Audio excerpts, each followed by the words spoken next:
En el momento en que mi hermano pronunció la palabra vergonzosa, las manos de su nueva novia se quedaron completamente quietas. Lo vi antes que nadie. Ella había estado doblando su servilleta de la cena, uno de esos hábitos nerviosos y metódicos que tiene la gente cuando es nueva en una mesa familiar y no sabe muy bien dónde apoyar las manos. Un doblez limpio, un pliegue, doblar otra vez. Y entonces Jake abrió la boca, y los dedos de ella simplemente dejaron de moverse, como si una señal se hubiera cortado. Nadie más se dio cuenta. Mi primo Dennis ya se estaba riendo. Mi tía estaba alcanzando su copa de vino. Mi madre estaba haciendo lo que siempre hacía en las cenas familiares, mirar su plato como si la respuesta a cada pregunta incómoda estuviera en algún lugar de la ensalada. Pero yo me di cuenta. Me di cuenta porque había pasado los últimos 12 años aprendiendo a leer el momento antes del momento. Leer una habitación antes de que cambiara. Leer a un cliente antes de que se marchara. Leer una manzana de la ciudad antes de que nadie más viera en qué estaba a punto de convertirse. Ese era el trabajo que Jake acababa de llamar vergonzoso. Debería empezar más atrás, porque la cena fue solo el final de una historia mucho más larga, y si te dejo caer en medio de ella sin contexto, pensarás que se trató de una mala noche en una mesa familiar. No fue así. Se trató de 12 años. Se trató de lo que sucede cuando construyes algo real, en silencio, mientras las personas que se supone que te aman deciden, sin preguntar, sin mirar, que sigues siendo la chica que no podía descifrar lo que quería. Mi nombre es Chloe Bennett. Tengo 34 años. Fundé Bennett Urban Renewal cuando tenía 22, desde una oficina alquilada en una franja comercial en un vecindario que todos en mi ciudad habían dado por irrecuperable. Tenía $11,000, una computadora portátil y una lista de contactos de mis 3 años trabajando bajo las órdenes de Marcus Okafor, un ingeniero civil que había pasado 30 años haciendo trabajo de reutilización adaptativa en ciudades que no querían pagar por ello. Marcus solía decir que la renovación urbana no se trataba de edificios, se trataba de argumentos. Tenías que discutir con la ciudad sobre lo que valía un espacio. Tenías que discutir con los prestamistas sobre lo que un vecindario podía llegar a ser. Tenías que discutir con todos. Y luego tenías que construir la cosa de todos modos, mientras ellos seguían discutiendo. Resultó que yo era muy buena para la discusión. No pretenderé que los primeros 3 años fueron una historia de éxito. No lo fueron. Los primeros 3 años fueron una educación de 12 horas al día, sobre cuántas formas diferentes tenía la gente de decir no sin usar nunca la palabra, departamentos de planificación urbana que perdían papeleo, juntas comunitarias que programaban audiencias públicas en horarios en los que nadie podía asistir, prestamistas que estaban interesados, muy interesados, absolutamente interesados, justo hasta que encontraban una razón para no estarlo. Llevaba un registro continuo en un blog legal en el cajón de mi escritorio, no de los rechazos, sino de las razones dadas para ellos, porque las razones son patrones, y los patrones son argumentos, y yo estaba aprendiendo a argumentar. Mi primer contrato real llegó en el año 3, un antiguo almacén textil en el lado este de un vecindario que la ciudad había marcado para la remediación del deterioro urbano. Tenía 25 años. Tenía 3 empleados. Una coordinadora de proyectos llamada Tina, que había trabajado con Marcus, un consultor estructural llamado Brody Callas, que hacía todo a mano y cobraba en consecuencia, y un pasante universitario llamado Derek, que ahora es mi director de operaciones. COO. El proyecto del almacén tomó 14 meses y resultó un 8% por encima del presupuesto. El edificio es ahora un espacio de uso mixto con 18 unidades residenciales en los pisos superiores, espacio comercial en la planta baja y una sala de reuniones comunitarias que la Asociación del Vecindario usa los jueves. El año pasado fue nominado a un premio estatal de preservación. Volé para la ceremonia. Me senté en la parte trasera de la sala y vi a personas de la ciudad con las que había pasado 2 años discutiendo dar un discurso sobre el tesoro que representaba. No dije nada en la ceremonia, solo aplaudí. Fue más o menos entonces cuando dejé de necesitar validación externa, lo cual resulta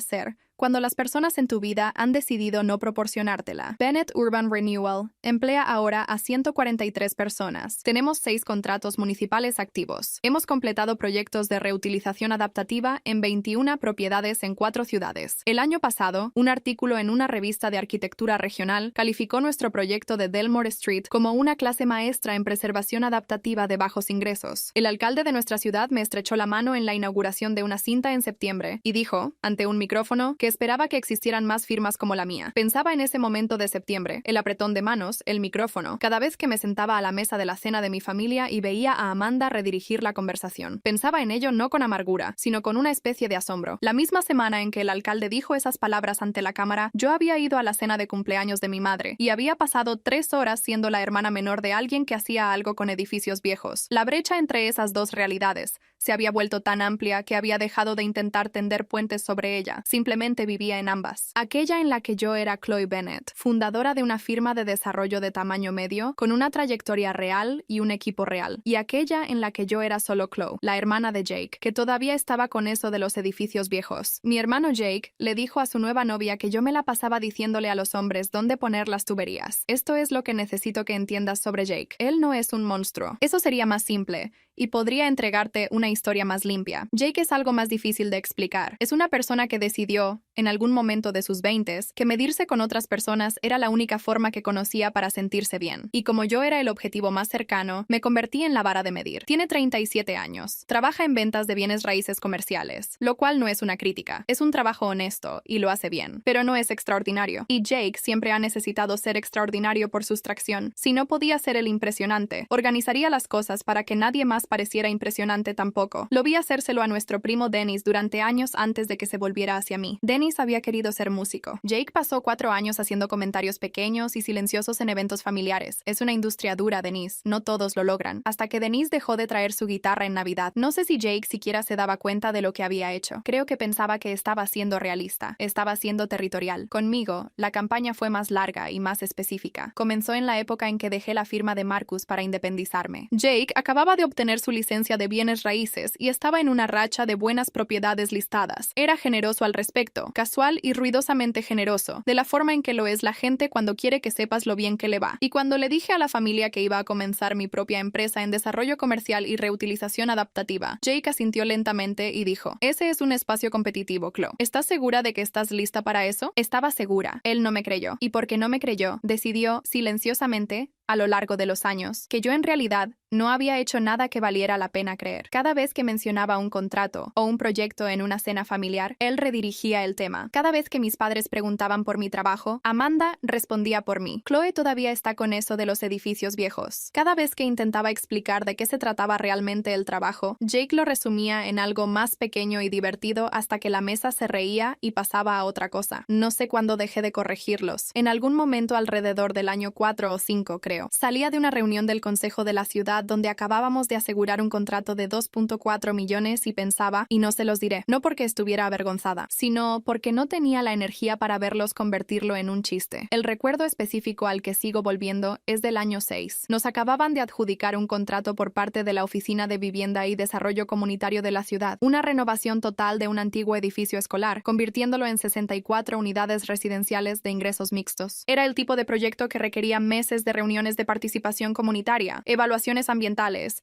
análisis estructurales y modelado financiero. Había trabajado con un equipo de 15 personas para armar la propuesta. Vencimos a otras 4 firmas, 2 de las cuales habían estado haciendo este trabajo durante 20 años. Lo mencioné en la cena de Navidad de ese año. Mi padre dijo: ¿Es ese el que está cerca del viejo centro comercial? Jake dijo: escuché que ese edificio tiene problemas de moho. Amanda dijo muy amablemente: oh, ese es un gran vecindario para ese tipo de cosas. Muy prometedor. Luego la conversación se trasladó a si los hijos de mi primo estaban entrando al preescolar adecuado. Conduje a casa esa noche y me senté en mi auto en el estacionamiento por un rato. No llorando, solo sentada, contando los pisos. 11 pisos, 64 unidades.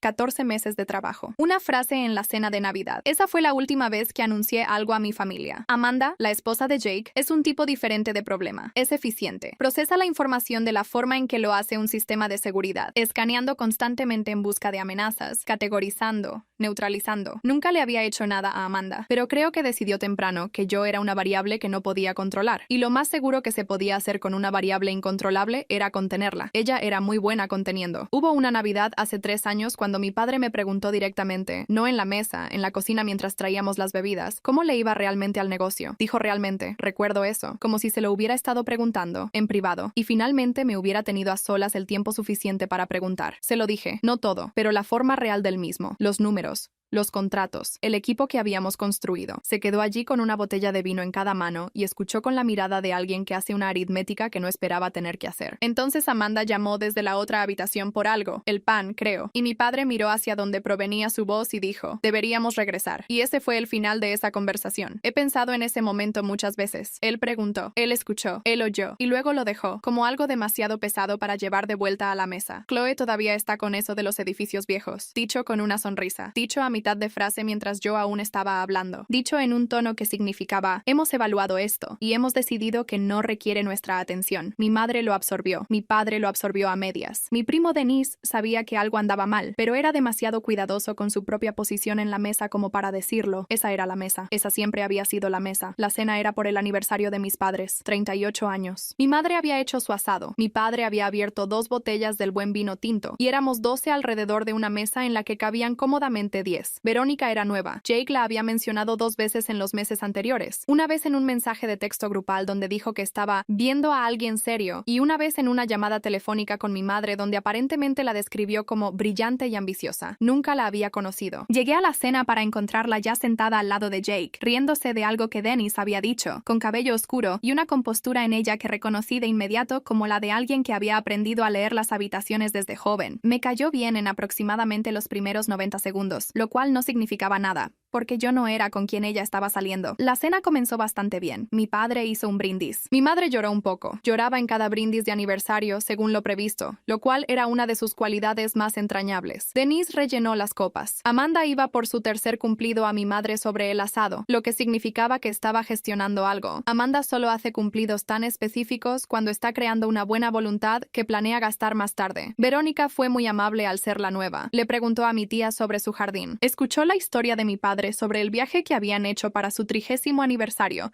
con lo que parecía ser un interés genuino. Dijo que el asado estaba extraordinario y lo decía en serio, lo cual me constaba porque realmente lo estaba. El asado de mi madre siempre había sido extraordinario. Hablé con Denise por un rato sobre su hijo mayor, que acababa de empezar la escuela secundaria y tenía opiniones sobre las cosas. Denise había encontrado su lugar en la familia años atrás, al convertirse en la persona que preguntaba a los demás sobre sus vidas en lugar de hablar de la suya. Era una buena estrategia. Nadie le pedía nunca a Denise que fuera impresionante, simplemente les agradaba. Yo había intentado ese enfoque durante aproximadamente un año en mis 20s, ser callada y hacer buenas preguntas, y no ofrecer voluntariamente nada que pudiera ser categorizado y descartado. No funcionó para mí. No estoy hecha para la invisibilidad estratégica, simplemente terminaba invisible. El primer corte llegó alrededor del plato de la ensalada. Yo estaba a mitad de frase, algo sobre la línea de tiempo de un proyecto. Le estaba hablando a Dennis sobre el retraso de un permiso de construcción, cuando Amanda se volvió hacia Verónica y dijo, en voz baja pero audible: Chloe todavía está con eso de los edificios viejos. Es muy lindo, muy comunitario. Jake añadió sin levantar la vista de su plato: se la pasa de los edificios viejos. Es muy lindo, muy comunitario. Jake añadió sin levantar la vista de su plato: se la pasa diciéndole a los hombres dónde poner las tuberías. La tía Ruth se rió. Denise miró su vino. Mi madre tocó su tenedor de ensalada. Terminé mi frase para nadie en particular y lo dejé pasar. El segundo corte llegó durante el plato principal, después de que Jake tomara su segunda copa. Estaba contando una historia sobre una propiedad que había vendido, una propiedad comercial, con buenos pies cuadrados, un rendimiento sólido, y estaba en pleno acto, esa marcha particular en la que se pone cuando quiere que la mesa lo vea claramente. Es encantador cuando está así, genuinamente divertido. He visto a personas que no lo conocen bien inclinarse hacia adelante sin darse cuenta de que lo están haciendo. Y entonces, por razones que todavía no entiendo del todo, dio un giro. No le pregunten a Chloe sobre su trabajo, dijo, lo suficientemente fuerte como para que la tía Ruth lo escuchara en el extremo lejano. Es vergonzoso. Fue entonces cuando las manos de Verónica se quedaron quietas. Mi primo se rió, un sonido corto e incómodo. Amanda sonrió con la sonrisa que usaba cuando aprobaba algo sin querer parecer que lo aprobaba. Mis padres miraron sus platos. Dejé mi tenedor. No dramáticamente, solo lo puse abajo, de la forma en que bajas algo cuando has decidido que no vas a necesitarlo de nuevo esta noche. Jake lo vio. Su sonrisa se ensanchó. Oh, vamos.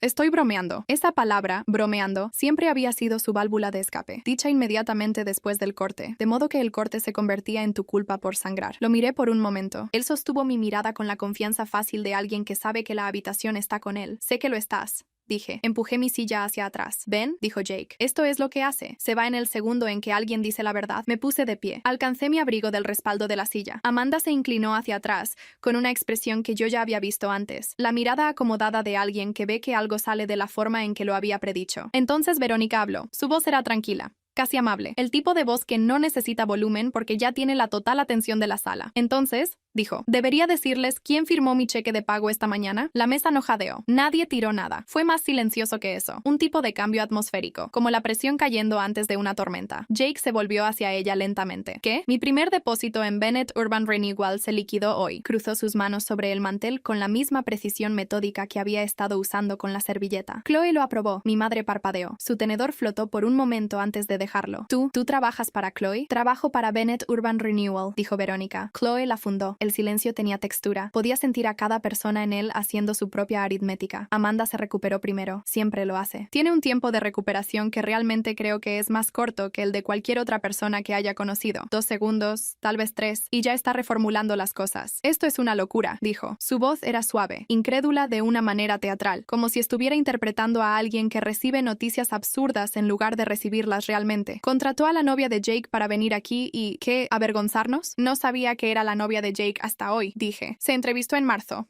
La contratamos en abril. Me enteré de que estaba saliendo con mi hermano hace aproximadamente 40 minutos cuando entré por la puerta. Verónica asintió. No lo conecté hasta que vi el apellido. Bennett Urban Renewal. El apellido de Jake es Bennett. Hizo una pausa. Él siempre la había llamado Chloe. Nunca Chloe Bennett. Nunca por el nombre de la empresa. La voz de Jake había cambiado. La actuación había desaparecido. Verónica, detente. Esa sola palabra, detente, le dijo todo a la mesa. No, eso no es verdad. No has entendido mal. Solo detente. La palabra de alguien que sabe que la persona con la que está hablando tiene acceso a cosas que podrían ser peligrosas. Jake, dijo ella, no puedo ayudarte con esto. Él se rió, corto y quebradizo, como algo rompiéndose. La conoces desde hace 6 semanas. 6 semanas fueron suficientes para saber que estabas mintiendo sobre ella. Su rostro cambió. El encanto no desapareció gradualmente. Cayó, de la forma en que cae el decorado de un escenario cuando el juego ha terminado. Debajo de eso había algo más pequeño, más duro y más mezquino. Lo había visto antes. Unas pocas veces a lo largo de los años, cuando pensaba que nadie importante estaba mirando. Eres mi novia, dijo. No te pones de su lado en mi cena familiar. No me estoy poniendo del lado de nadie. La voz de Verónica no vaciló, ni por una sílaba. Me niego a sentarme aquí y reír mientras alguien humilla a la persona que firma mi cheque de pago, que construyó algo real, mientras tú se detuvo exactamente por un compás. Lo describes como vergonzoso. La tía Ruth se acomodó en su silla. La silla raspó el suelo. Nadie lo reconoció. Mi padre había dejado de tocar su servilleta. Estaba mirando a Verónica con la expresión concentrada que ponía cuando estaba escuchando algo que no había esperado necesitar escuchar. Lo reconocí. Era la expresión que aportaba a las cosas que importaban. Esa atención cuidadosa y completamente presente con la que era tacaño en cualquier otro lugar. No lo había visto dirigirla a nada de lo que yo hubiera dicho en años. Denise había dejado su copa por completo. Mi madre se miraba las manos. Me quedé de pie con mi abrigo sobre el brazo y no dije nada, porque no había nada que necesitara agregar. Verónica estaba haciendo algo que yo había sido incapaz de hacer durante 12 años, no porque me faltaran las palabras, sino porque las palabras nunca habían importado en esta mesa. Habían resbalado, habían sido absorbidas y redirigidas y resumidas en algo más fácil de descartar. Una extraña podía decir lo que una hija no podía.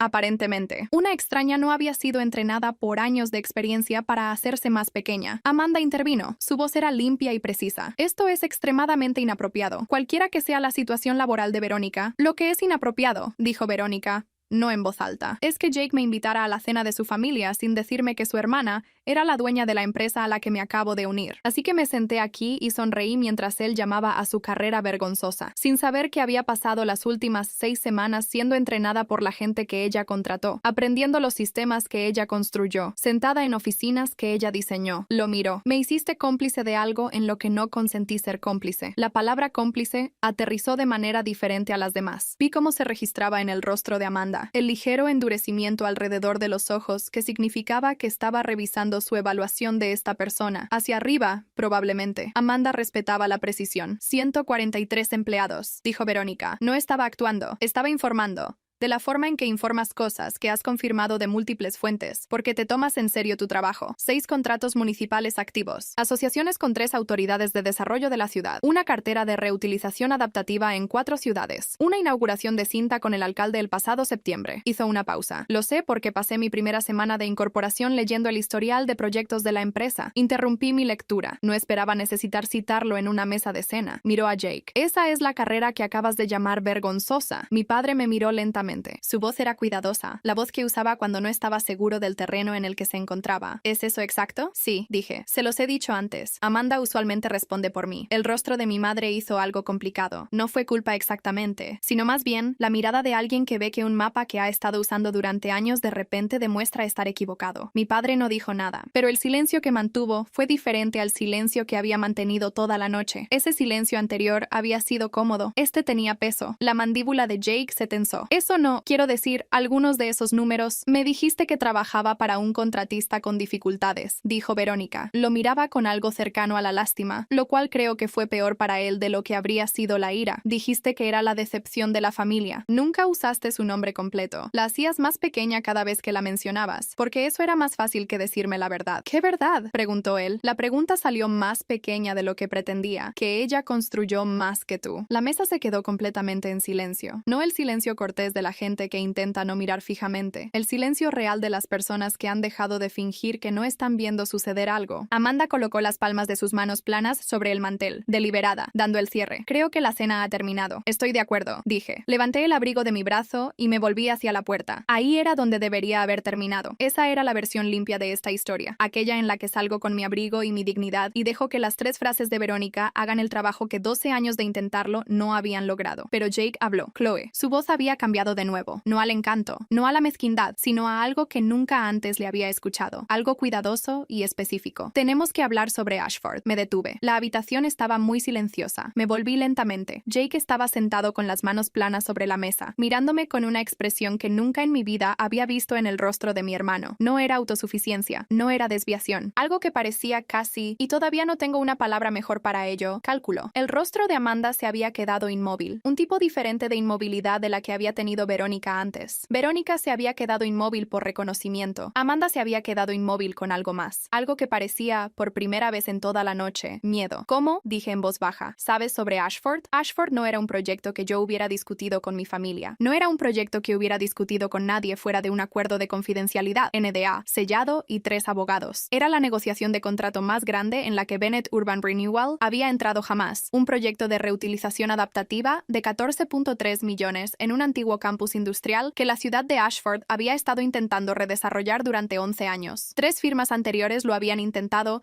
y habían fallado en la etapa de financiamiento. Habíamos pasado 4 meses construyendo la propuesta. Estábamos a 3 semanas de una decisión final. La negociación estaba en una fase tan sensible que le había hablado de ella por su nombre exactamente a 4 personas. Derek Ambrose, mi director de operaciones, que había sido mi pasante en el primer proyecto del almacén, y era ahora la persona más competente con la que jamás había trabajado. Elena Vázquez, mi abogada principal en Hargrove & Vázquez, que había manejado cada negociación de contrato importante en la que yo había estado durante 6 años y tenía reputación de ser, en sus propias palabras, agradablemente irrazonable en nombre de sus clientes. David Park, mi asesor financiero en Summit Capital Group, que había estructurado nuestros últimos 3 paquetes de financiamiento importantes y había hablado conmigo 2 veces en la última semana sobre los números de Ashford específicamente. Y una persona más, Marisol Chen, una directora asistente en la Oficina de Planificación y Desarrollo de la ciudad, que estaba sujeta a requisitos de confidencialidad municipal y que en nuestra última reunión me había dicho que estaba silenciosamente optimista. Esa era la lista. 4 personas.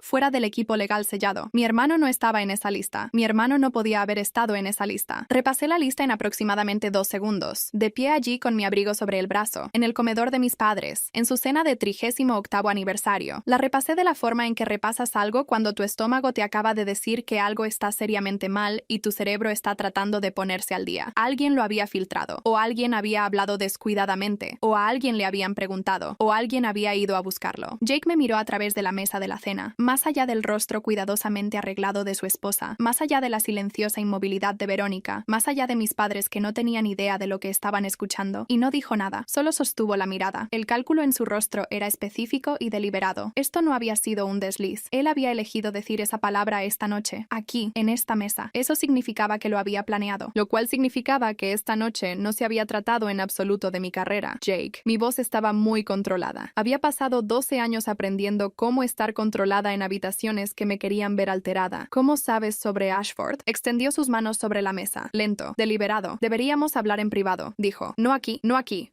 significa no frente a testigos, no frente a Verónica, que lo estaba mirando con una expresión que yo no podía descifrar del todo, no frente a mi padre, que había dejado de mirar su plato, y ahora miraba a Jake con una atención que no le había visto traer a esta mesa en años. Mi padre dijo, ¿qué es Ashford? Nadie le respondió. La mano de mi madre estaba apoyada en el mantel cerca de su vaso de agua. Estaba mirando entre Jake y yo con la expresión que ponía cuando intentaba entender algo que los adultos de la sala claramente entendían y ella no. Se veía más vieja en ese momento de lo que se había visto cuando llegué, o tal vez solo la estaba viendo con claridad. Denise había dejado su vino. Amanda estaba inmóvil. Sus manos seguían planas sobre el mantel donde las había colocado cuando dijo que la cena había terminado, pero no se había movido. Estaba esperando algo. No sabía qué. Esperando algo. No sabía qué. Deberíamos hablar en privado, dijo Jake otra vez. Sí, dije. Deberíamos. No dije nada más. Me volví de nuevo hacia la puerta. Mis manos habían estado completamente firmes durante toda la noche, a través del primer corte, a través del segundo corte, a través de las 3 frases de Verónica y el silencio que las siguió, a través de 12 años de esta mesa, a través de cada cena familiar donde había dejado mi tenedor en silencio y no había dicho nada. Ahora,